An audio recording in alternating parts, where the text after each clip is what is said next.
for it to be like something.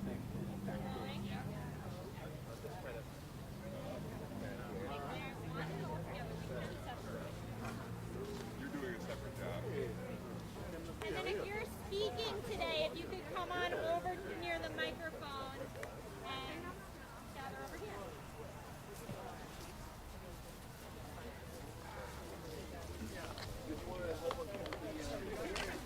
How's it going? Should I put on my card anyway, huh? Am I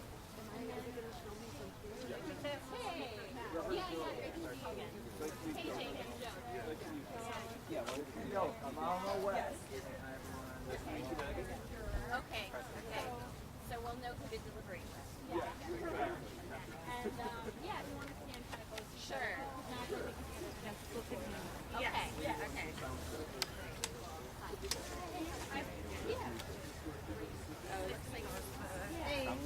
This is going to email that. am I too close? So this whole thing is going to get lifted up. We are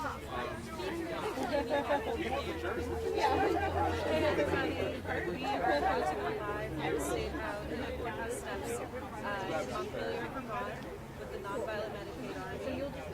We're going to be starting our program in about 5 minutes. Glad everybody's here. Welcome. Good to see you all. A reminder that if you came and wanted to be here in person but aren't able to and still want to share your healthcare story, so please do so in the chat. Say hi, introduce yourself, and yeah, we're going to get started in about 5 minutes. Denise? Hey, Denise, could you come hold this and then, would you please be able to hold this forward? And then, maybe Jen, yeah? I lived in so it was so yeah. It was really powerful. You needed a number of people. Yeah. I think Yeah, maybe and then,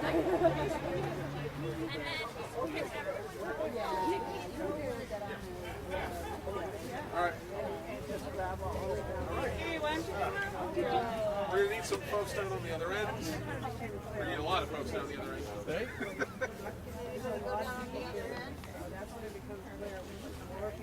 Oh, okay. I'll scoot over as well. Good? You good? Okay.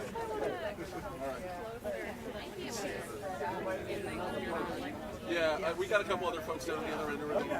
Perfect. You can probably stretch out a little bit. Perfect. Okay. How about that? We still have those in the middle, yeah. I think we need Maggie close to us. Yeah, because Maggie's one of the generators. Yeah. Did someone trade with Maggie? Maggie's all the way at the end. Shirt. Yeah, she's the one with the yellow piece. Oh, I think someone just.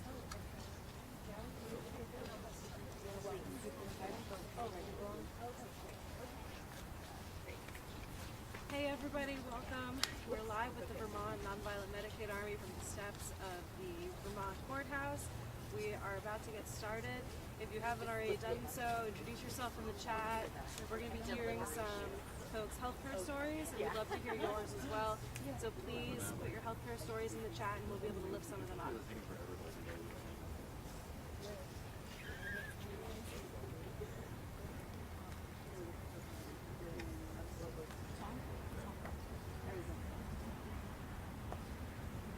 Hey guys, who's in charge of this bad boy? So your mic is down there. On the ground. Okay.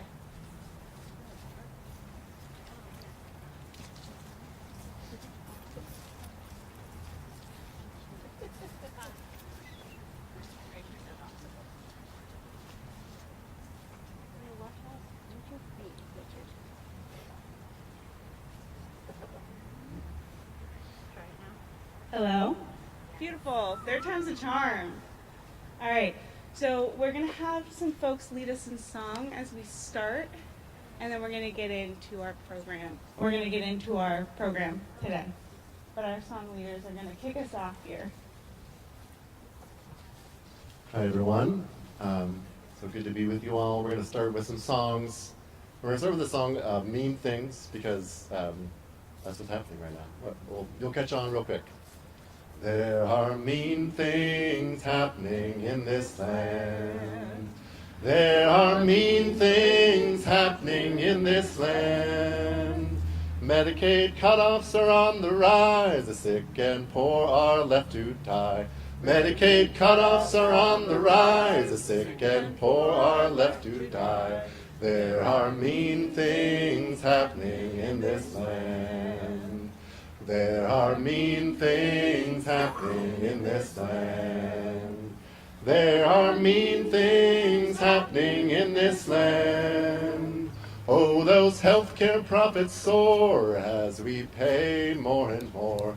Oh, those healthcare profits soar as we pay more and more. There are mean things happening in this land. There are mean things happening in this land. There are mean things happening in this land. They say our hospitals, they must close, leaving us nowhere left to go. They say our hospitals, they must close, leaving us nowhere left to go. There are mean things happening in this land. There'll be good things happening in this land. There'll be good things happening in this land. When the people take a stand and unite as a solid band. When the people take a stand and unite as a solid band. There'll be good things happening in this land. Thank you. So we'll start off today with just a little bit of important housekeeping to make sure that everyone is safe and comfortable while we share the space here today. So first, lunch will be served once we've finished. Folks do have to hit the road. So if you do have to leave immediately, there is packed lunches. We do ask that you just save them for the folks who have to run. If you can stick around for a minute, join us, eat with us here. Second, bathrooms. There are 3 porta potties down there, including an accessible one that folks can access. If you need help finding them or getting to them, please feel comfortable to ask someone.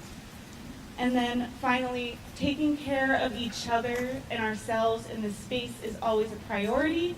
If you need assistance or community support, I'm going to ask Amy to raise her hand real fast. Right there. Find Amy in the red shirt and she will be able to help you out. Now, I'm Mads.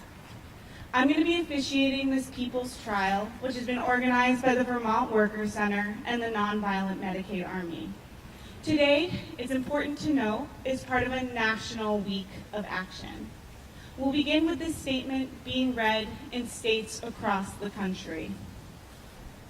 This week, we take action together as the Nonviolent Medicaid Army in 12 states across the South, Midwest, Appalachia, and the Northeast to declare that Medicaid cuts equal death. We unite to say that the denial of health care is policy violence, and so is cutting 25 million people off of Medicaid in every state and county in the United States. Health care is a human right. The Poor People's Campaign has shown that poverty is the 4th leading cause of death in the U.S. The 4th leading cause of death. And 800 people die every day in the richest country that's ever existed in the history of the world. The Commonwealth Fund's newest study shows that our healthcare system is failing, and we are dying as a result of it. We are the result of a system that puts profit over our lives. We lift up in mourning and honor the names of those we've lost. Roxy Hall Williamson, Miss Bernadine Kimball, Errol Lind, Tyrone Nelson Murdoch, Brandon Colafalo, and so many others. And I'm going to ask that we take just a moment to hold in our hearts the folks we've lost here in Vermont and around the country.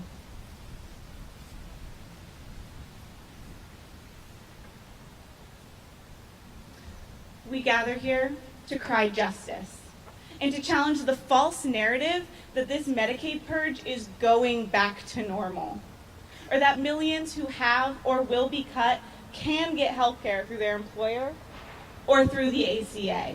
This is a public relations stunt. What is true is that millions will suffer without health care altogether, or under the crushing weight of copays, deductibles, denial of care, and medical debt. What will happen is an increasing homelessness, addiction, and the imprisonment of the working class. But we can't forget that there is hope. We are uniting across all lines of division. We are getting into step and asserting our political independence. We will not be silent anymore. Thank you for being here today. Who are we? We're the Medicaid Army. Who are we? The Medicaid Army. All right, so let's get into it, friends. We're gathering here at the Vermont Supreme Court, and we also want to acknowledge all of those joining us online and encourage you on the internet to share your stories as we move through our program. We'll be reading some of those aloud towards the end. We're also grateful to the folks up here who are courageously giving their testimony today against an unjust system, and to our 3 community members who have agreed to serve as jurors, to listen and to share their reflections after hearing your stories. So why do we gather to indict this healthcare system? Let's ground ourselves for just a second in our human rights. The UN Declaration of Human Rights states that everyone has the right to a standard of living adequate for the health and well-being of himself, herself, and their family, including food, clothing, and medical care and necessary social services. Do we have these things? No. It then goes on to state, everyone has the right to an effective remedy by the competent national tribunals for acts violating these fundamental rights granted to them. In holding this poor people's trial of the healthcare system, we are invoking this right. We are invoking our own competent tribunal. With this in mind, we're here today to indict this healthcare system for policy murder. Within the last year, the people of Vermont have been threatened by policies such as Medicaid cutoffs. 25 million in the US have been cut from Medicaid in the past year and a half alone. Hospital closures. We're losing our rural health centers and hospitals. In just the past week, there's been an article released, a report from a consultant suggesting the restructuring or closing of 4 rural medical centers. Rising insurance rates. Insurance rates in Vermont have doubled in the past decade. And medical debt, totaling nearly $200 billion in the US. We're here today to put that healthcare system on trial, but all of this is happening against the backdrop of a housing crisis and as billions are spent to fund a genocide in Palestine, including the bombing of healthcare and health centers. All these systems, all of them, are guilty of policy violence. So it is against this framework that we put our healthcare system on trial. In order to indict the healthcare system, we will hear testimony, which will provide strong evidence for the charge of policy murder and the effects it has on our health and our lives. The people giving testimony, the people up here with me, are ordinary Vermont residents talking about their own experiences and those of their loved ones. This is not hyperbole. These stories are not exceptions to the rule. This is our lived experience. And let's acknowledge together that it is not easy to hear how your community suffers. There's a weight to this.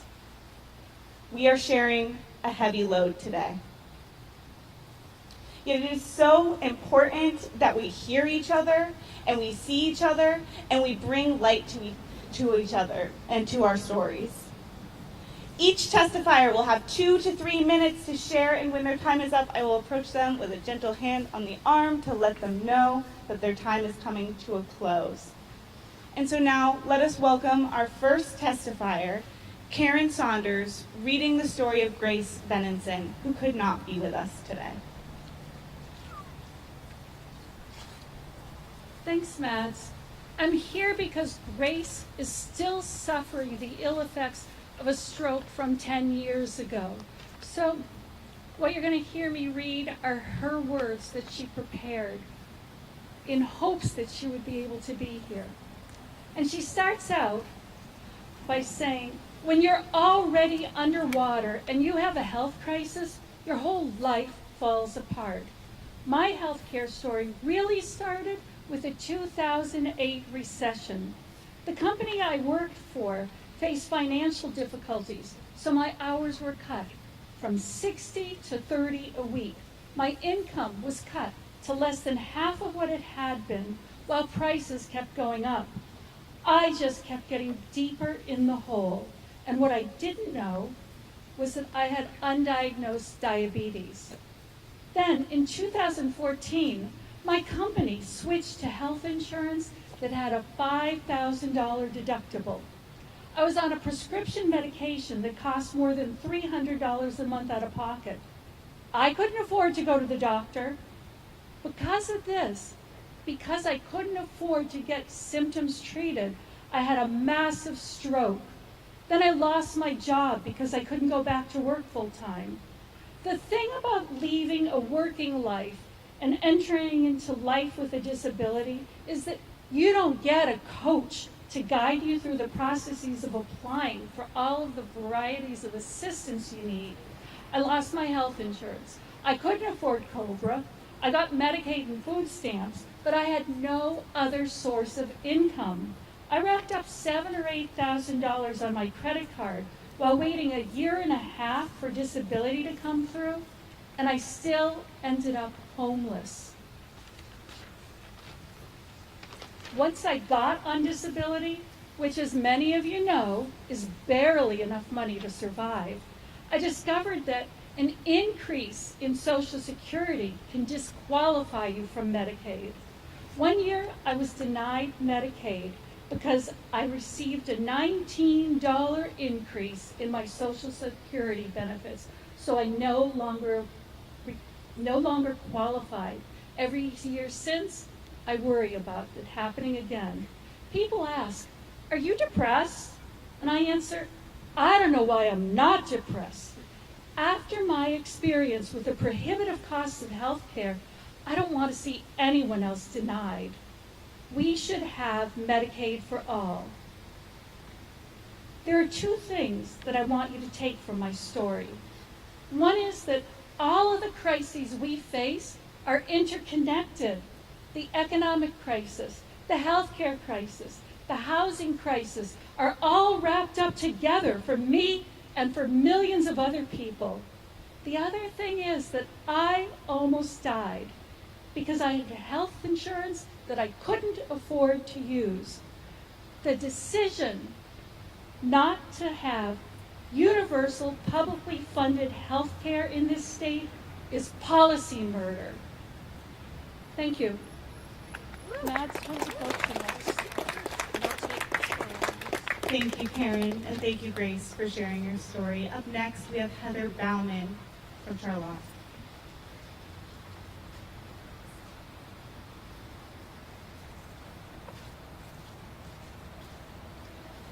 Hi, my name is Heather Bauman. I'm proud to be here today representing over 2,000 low-wage healthcare workers at the University of Vermont Medical Center in the support staff union. A year ago, we organized our union, we won our contract, and we got life-changing raises. It was amazing. We were so excited. Folks talked about being able to go to the grocery store and not having to be afraid when they pushed the cart to the front. But what they didn't know is that they should have been afraid. Because with these raises that pulled them a little closer to a livable wage, from $15 an hour starting wage to $20 an hour starting wage, they were going to lose their Section 8 housing. They were going to lose their access to food stamps, and my colleagues are losing their access to Medicaid. We work at the hospital. We qualify, many of us, for Medicaid and benefits through the ACA, and very few of us can afford to buy the policy that the hospital makes available to us. So what happens? My friends either are underinsured, uninsured, and many of us are in debt to our employer. We are healthcare workers. We were told we were essential. We know we are essential. We do the work that needs to be done so you can access care, and yet we can't access that care ourselves. And when we desperately need to, we go into debt to our employer. My colleagues are indentured to their employer. They go to work to earn a paycheck to pay back their employer to access the services that they provide.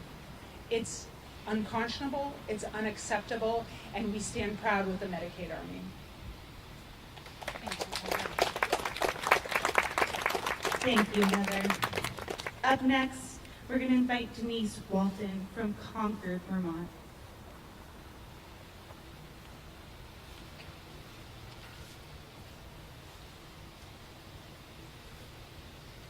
Good morning or afternoon. I'm Denise Walton. I'm a woman in long-term recovery. What that means to me is I'm 9 years off of all opiates, and I will continue to be with my support team, my recovery team, and just for today and with my own hard work. But today I'm here to talk about the healthcare crisis in our state and how it affects myself and others in recovery communities. I will also share some stories of mental health care issues that as they were told to me. One significant issue in this with the state insurance is the limited time frame for treatments. After rehab stays of 2 weeks, folks are released to have a new life. It is a great start, however, but we are not ready for a better life after 2 weeks. With aftercare and support services, the individual who enters society as a newly recovered person will succeed, will and can succeed.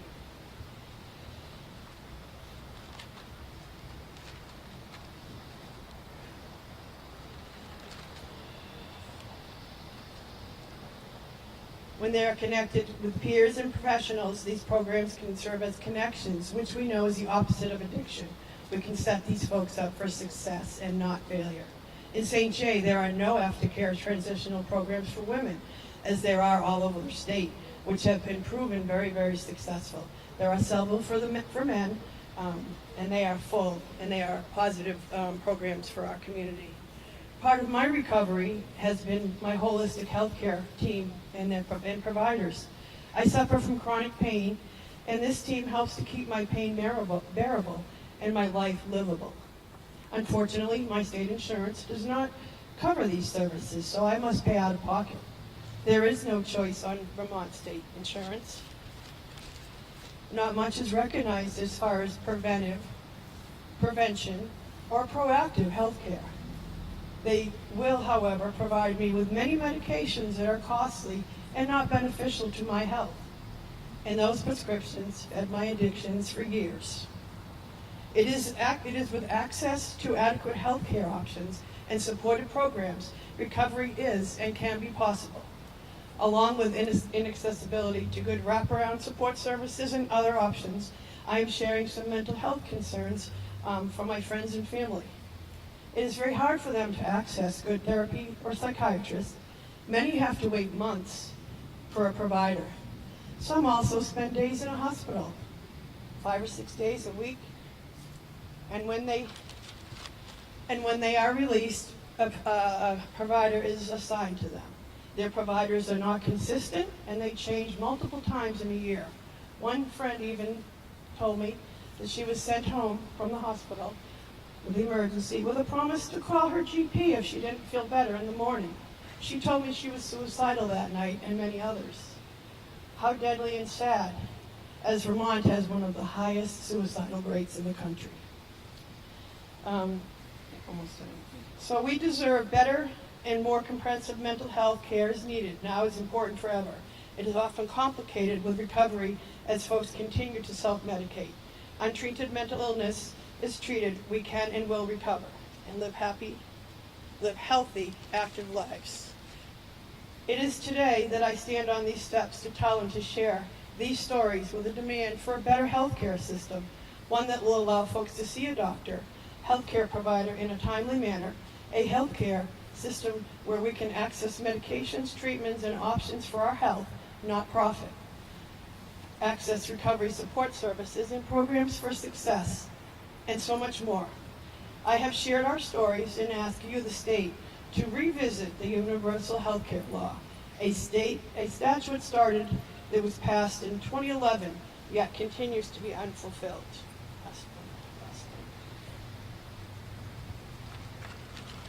We ask for all of this and more, as our health care is a human right. Thank you. Yes, it is. Next, we're going to invite up Dee Graham from Burlington to share their story.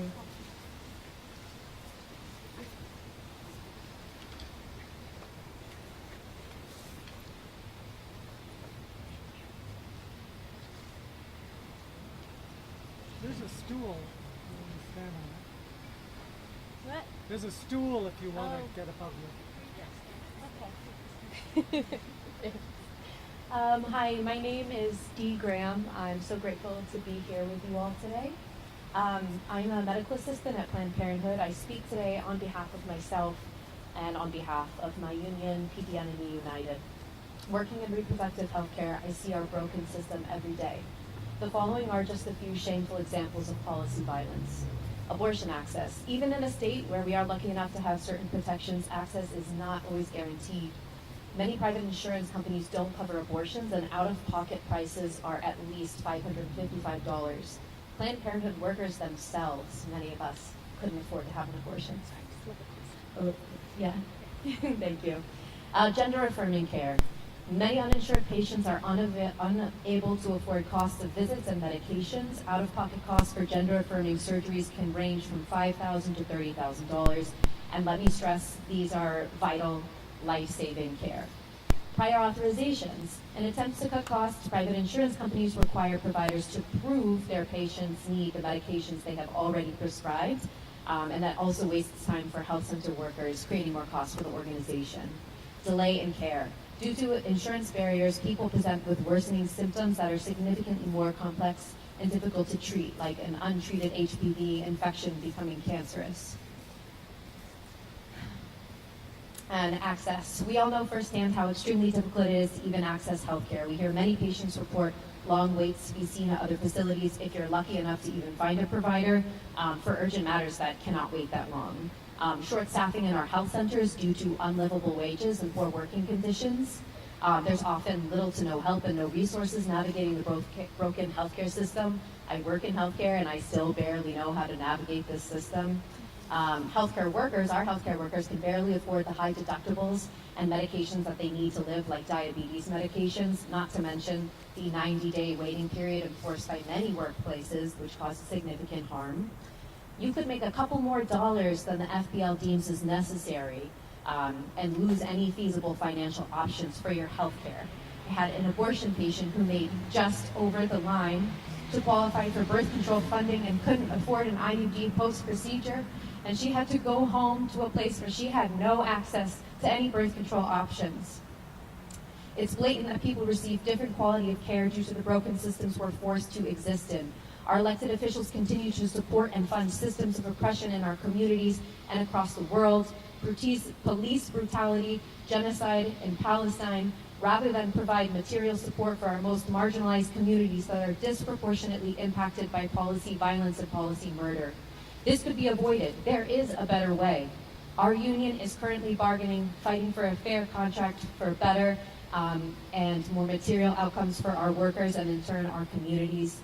We are the ones with lived experience, and we know how to best fix these issues. An injury to one is an injury to all, and healthcare is a human right. Thank you. Up next, we're going to have Gary Cheney from Wyndham to join us. There you are, sir. Just hold it right up there. My name is Gary Cheney, and I live in Wyndham, Vermont. I'm a Vietnam vet and currently get my health care through the VA. Just a little bit closer. I've gotten health care from the VA on and off since I got out of the military. When my wife had a job, we had health insurance. I would be on it. But most of the time, neither of us had jobs with health insurance. I first went to the VA shortly after Vietnam. It was before they diagnosed PTSD, but in hindsight, I see that's what I was going through. I couldn't work, I had trouble going into a building, and I was living in the woods. Being at the VA reminded me of the military and triggered my PTSD, so I ran out. I couldn't take it. For years after that, I would go to the VA. I was young and I didn't go to the VA because I was young and didn't need health care. There were a few times when I went back because I had no other choice. I was getting very sick and I wasn't getting help out in the world. I found out that they had a bus that would take me to the VA from my door, and it was available for free because I was very low income. I haven't always had good experiences there, but the most positive thing is that I could see a doctor for no cost. I go up on the bus with other vets and listen to them. I figured out that not all the vets get the same services. For example, I told my doctor that I live in a house that with mold that affects me neurologically.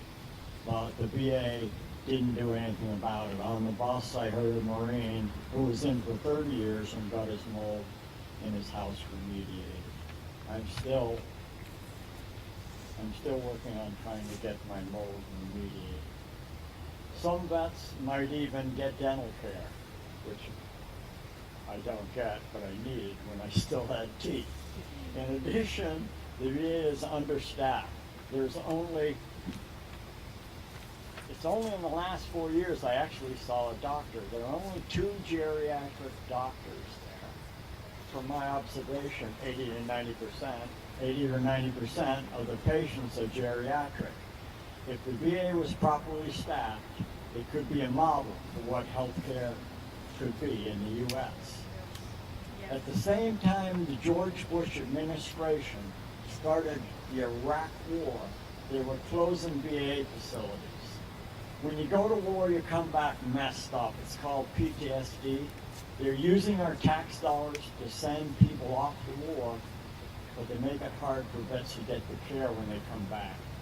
What does it mean when our government starts wars at the same time they're closing VAs, making them very far away and hard for people to get to them? It's definitely intentional policy.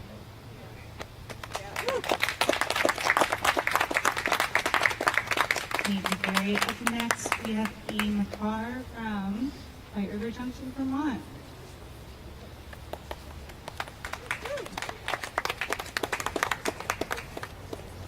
Hello, my name is Erickson Makar. I go by E. I'm an emergency room doctor at Dartmouth Hitchcock, and my opinions are known. I'm here to testify against the healthcare system as we know it. Every day I see people faced with the impossible choice between health and survival. My patients have to choose between going to a clinic appointment or keeping their job, between paying for medications or healthy food. We've already heard countless personal testimonies of this choice between health and survival, but it's not an individual experience. Every failure of preventive and primary care ends up in an emergency room or in jail or death. When the impossible choice is forced upon us, when clinic appointments are 6 months out, the waiting rooms fill up, wait times get longer and longer, and emergency care is delayed. Staffing shortages create even more bottlenecks in care. My uncle, who has a lung transplant, and is at high risk for infection. Even he had to wait in the ER for 5 days before getting an inpatient bed. And that bed could have been used for someone else. The current healthcare system perpetuates these delays in care and makes people even sicker. Last week, I admitted a man to the critical care unit. He had throat cancer, but he couldn't get in to see the ear, nose, throat surgeons for over a month. He came in and the mass in his neck had grown so large that he couldn't breathe, and he needed a breathing tube. Unfortunately, these tragedies happen every day. And as a doctor, it's my job to witness these tragedies within the medical industrial complex. And it's also my job to bring a compassionate ear, a shoulder to cry on, a glimmer of hope into this sterile transactional system. But my job is exhausting. So I also condemn the system for denying us frontline health workers our own humanity.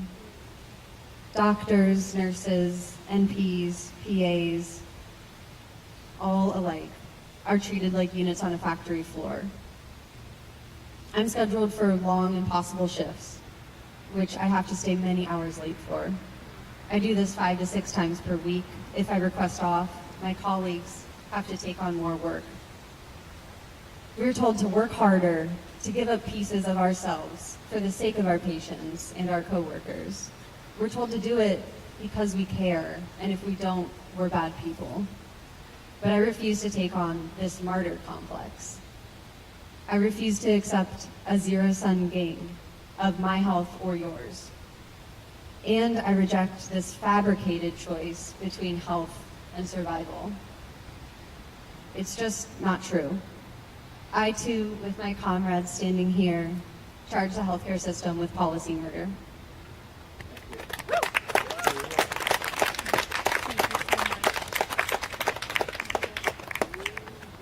Thank you so much for sharing, Kate. Up next, we're going to have Jen Chamberlain from Burlington. And I'll take this side.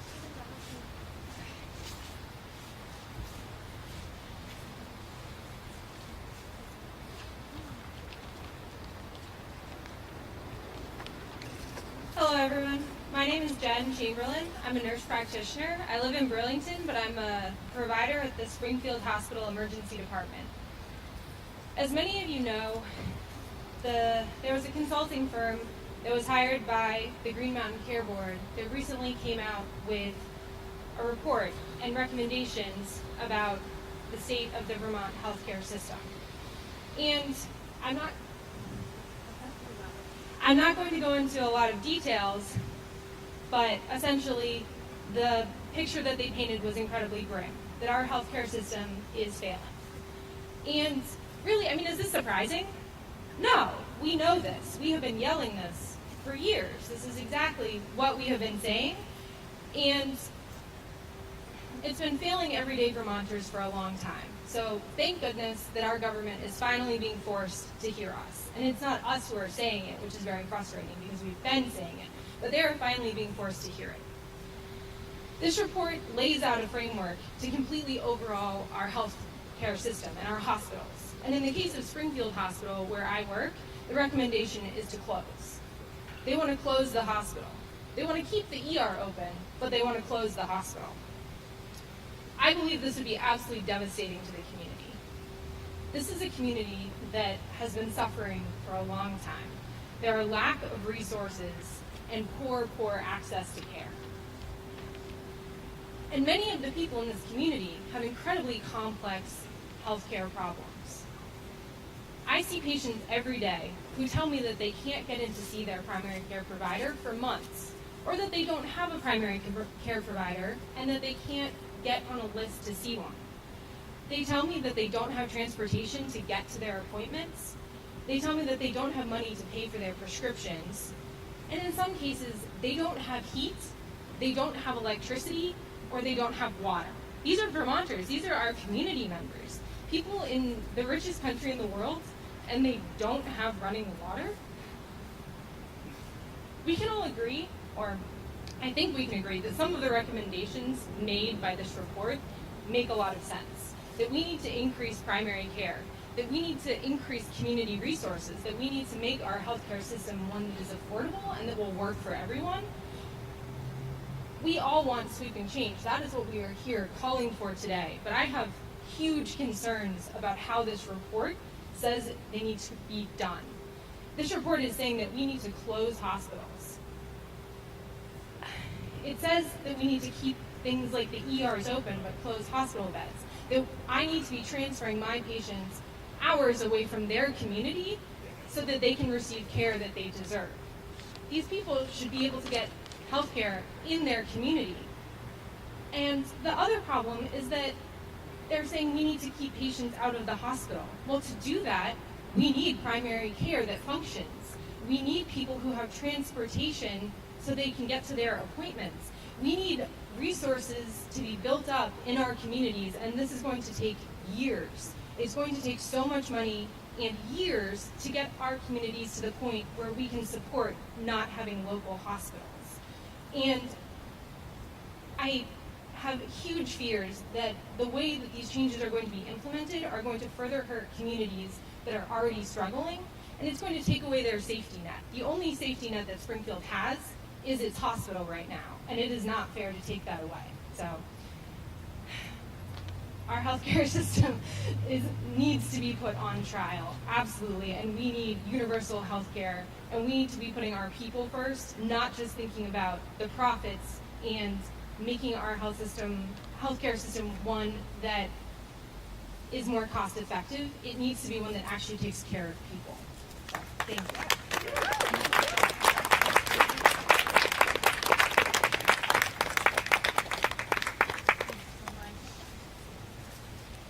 So our last speaker today is going to be Molly Charette from Fairfax.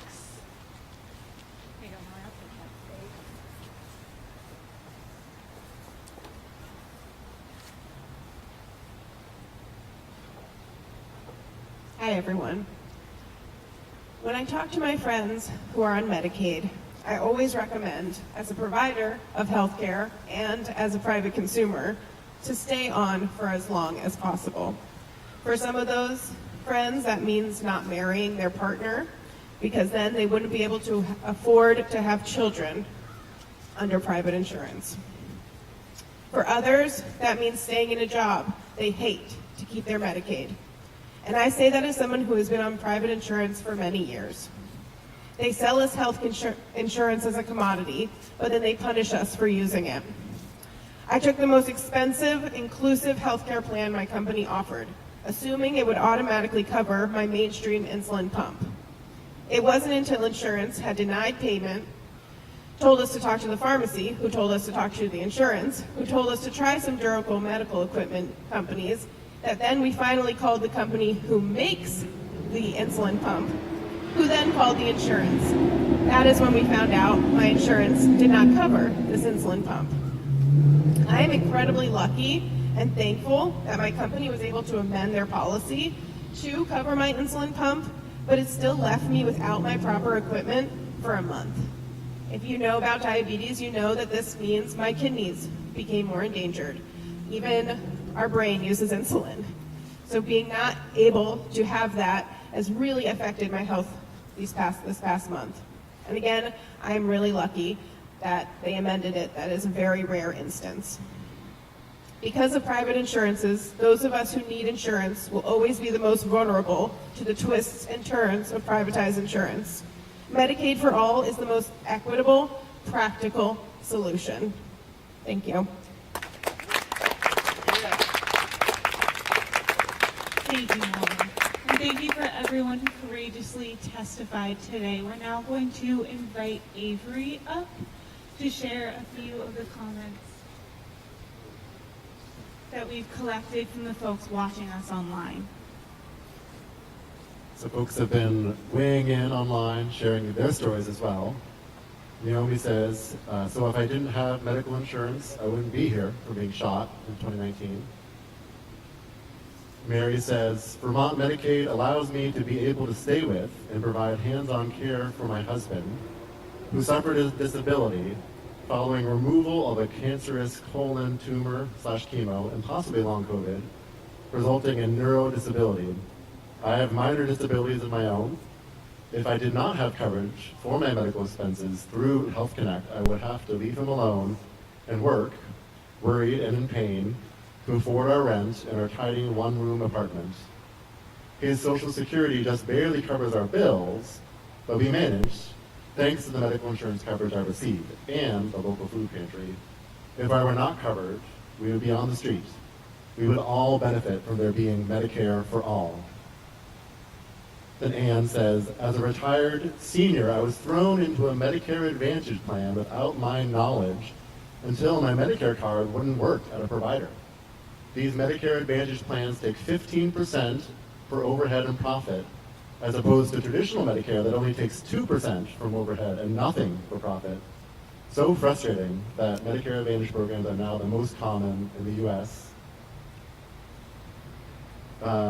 Mary says, we are very thankful for the Hardwick Area Health Center, North Counties Dental, and our community hospital, Copley Hospital. We would struggle if those facilities were no longer available.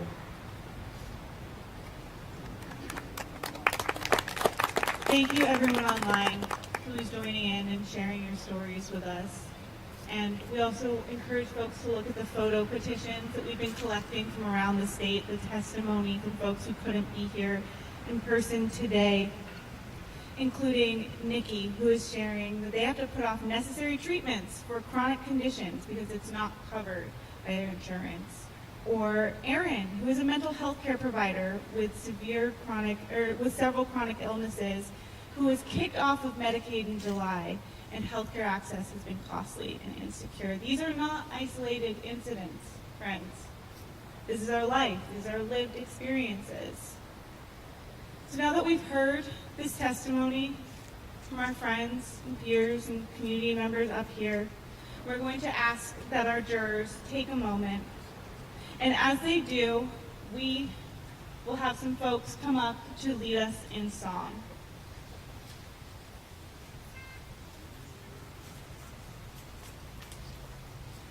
Oh, look at the people. Oh, just look at the people. Oh, look at the people. Look at all the people they've denied. Oh, join in. Look at the people. Oh, just look at the people. Oh, look at the people. Look at all the people they've denied. Oh, look at the people. Oh, just look at the people. Oh, look at the people. Look at all the people they've denied. Oh, look at the people. Oh, just look at the people. Oh, look at the people. Look at all the people they've denied.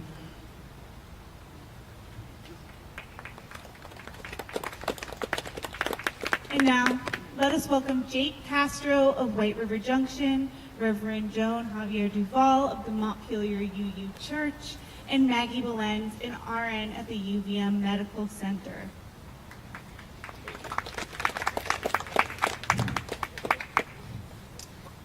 So, these testimonies have been incredibly difficult to hear and far more burdensome to live. I myself am on Green Mountain Care, and beforehand I had no insurance of any kind. I am poor. I have served as an essential worker the very outbreak of COVID with no insurance. I've had family who've worked in the healthcare system and have seen its failures up close and suffered its consequences. I have faced homelessness in the dead of winter, and I am familiar with many of these struggles. either having gone through them myself or reflected in the lives of people I know, care about, or I'm neighbors to. I'm lucky. Many others are not. Illness should not be a gateway to poverty, nor should your survival depend on the number of zeros in your bank account. These shared experiences, combined with the testimonies before us, are a clear case for violence through policy, and they must stop. Joe? I'm the Reverend Joan Javier Duval. I am one of the tri-chairs of the Vermont Poor People's Campaign and minister of the Unitarian Church of Montpelier. Today's testimonials make it clear that people are hurting. People are hurting because of our broken healthcare system. When life is threatened because of inadequate primary care, delayed care of essential treatments and services, unaffordable medication, something is going terribly wrong. The teachings and moral mandate of religions across the world and over time have been to show compassion when people are suffering, to care for the sick and the vulnerable, and to challenge the powers that be when injustice is being done. A system that leads to more sickness and harm and not health and thriving is not a moral system. And there is beyond ample evidence that the system is guilty of policy, violence, and murder, and we are indicting the system.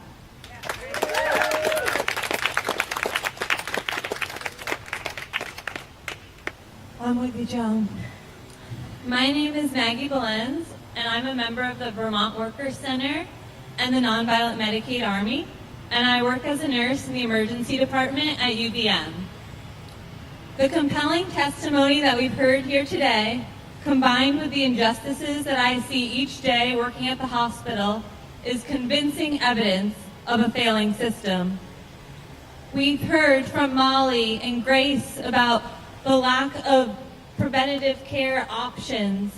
We've heard from Heather and her union about their beautiful victory and them losing Medicaid and being indentured to UVM. Denise seeking recovery care and mental health struggles right here in our community. Dee talking about the lack of preventative reproductive care. It's coming at us from all angles. Gary, E, and Jen talking about closures of hospital facilities, the failing of emergency departments, and the VA closures as well.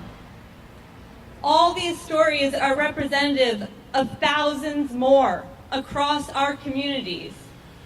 These are human lives being destroyed by a system that our policymakers have chosen and continue to choose.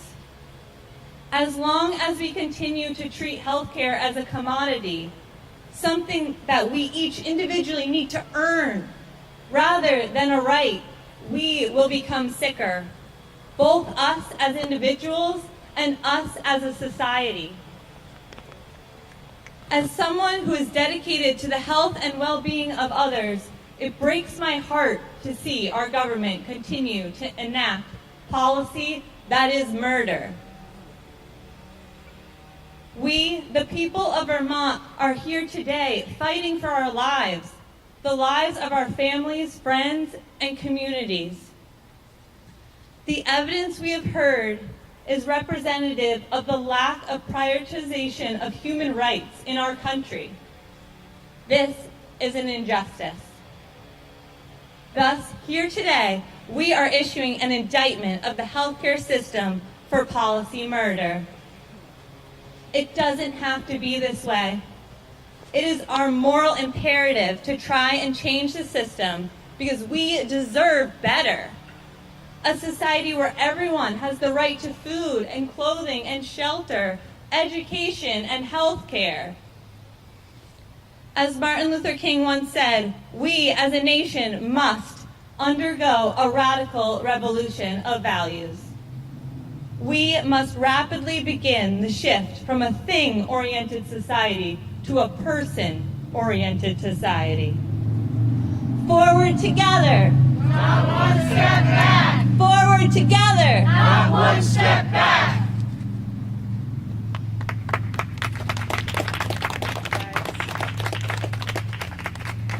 So you've heard it.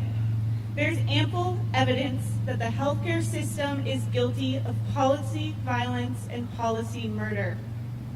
This is not a verdict that marks an end. This is a condemnation that marks the beginning. We are sending a message to the profiteers benefiting from this violence. Wall Street needs to get out of our healthcare.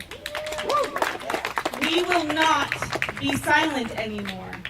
We will not face this policy violence without resistance.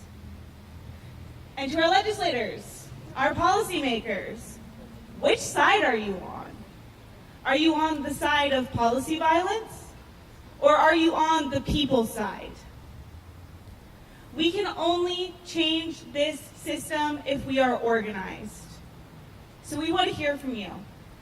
We want you to share your testimony, share your evidence against the system. Go over and take a photo petition, sign a petition, the yellow sheet's right there. Take a photo with your healthcare story. Sign our sign-up sheet so that we can stay in touch, because we're out here in front of the Supreme Court today, but almost every day we're out in our communities. We're talking to people, we're organizing against this violent system. And stay tuned, because we'll be back here, be back under that golden dome when the State House comes into legislative session in January. And so now, we'll thank you all for being here. We'll invite our song leaders to lead us in one last song, and then we'll gather for food.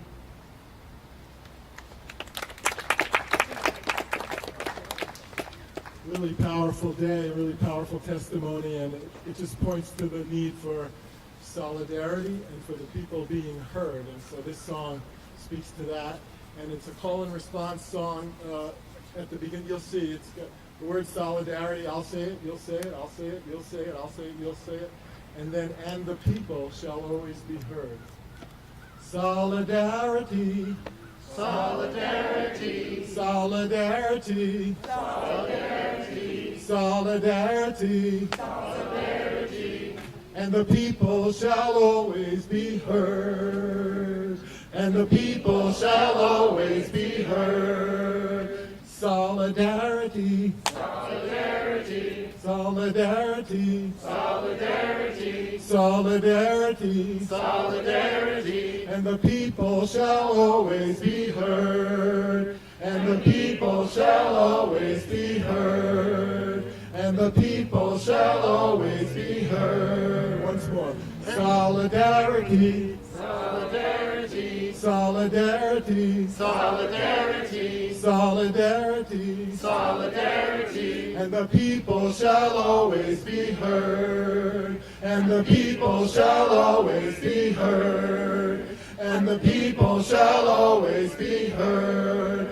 And the people shall always be heard. Let's hear it. And the people shall always be heard. Everybody. And the people shall always be heard. And the people shall always be heard. Thank you. The people shall always be heard.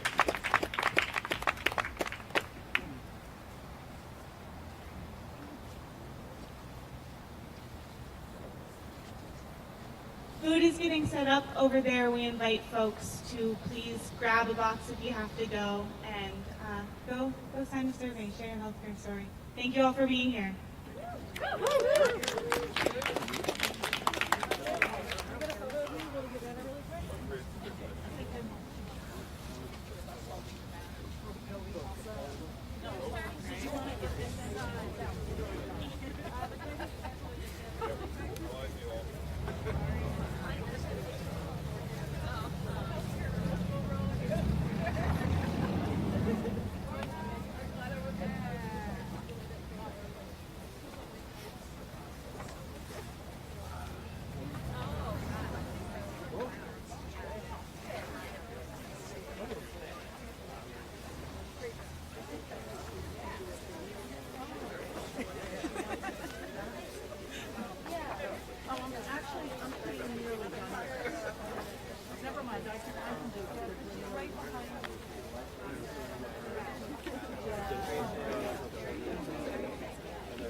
This is our moment.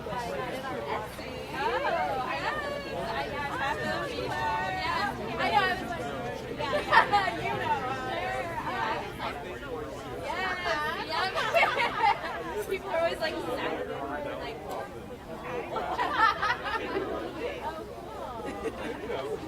This is still like the last thing that I am like committed to.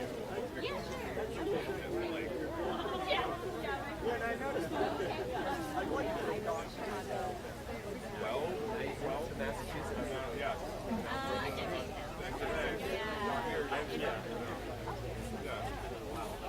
I'm involved in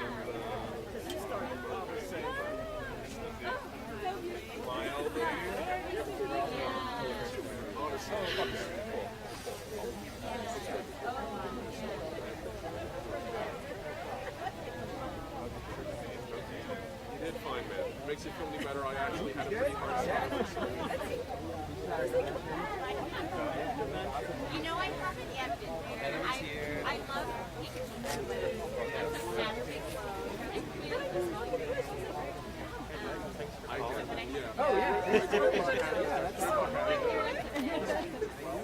Especially towards the end.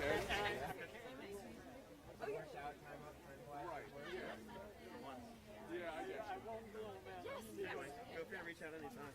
Cool. I know exactly. I did for years. Yeah, Grandpa had the same issue. I remember. But we're completely ununionized. Yeah. There was an effort to organize a few years ago. This makes me think about it. Yeah, there was some like, it was a bummer. The boss was like smart and they didn't want the union to happen and did a lot of things that were smart and people got kind of like cold feet. You know, I don't know what people say. And that was my When you say smart, you mean like sneaky smart? Or? Well, just no, they have like playbooks. Like if your workers are trying to organize, there's like anti-union playbooks. So one of the things they did is they started a Facebook group and like just like posed a million questions like how much will the dues be? What about this union? It's going to be really sketchy. Like posed a million and one question, so people kind of got cold feet. Like, oh, this is like there are trade-offs. Oh, totally. I was in a trade union in Detroit before I quit at U. Yeah. So I know the trade-off. Was it not? How was the experience? So it wasn't that bad for me. Yeah. So I just noticed that there were some trade-offs that I was so side away sometimes. So like, well, and also not all unions are. Right. Unions are like, I don't know, they have member participation. Right. I think healthcare unions make a lot of sense. Personally. Yeah, totally. Anyway. Yeah, it's like a line of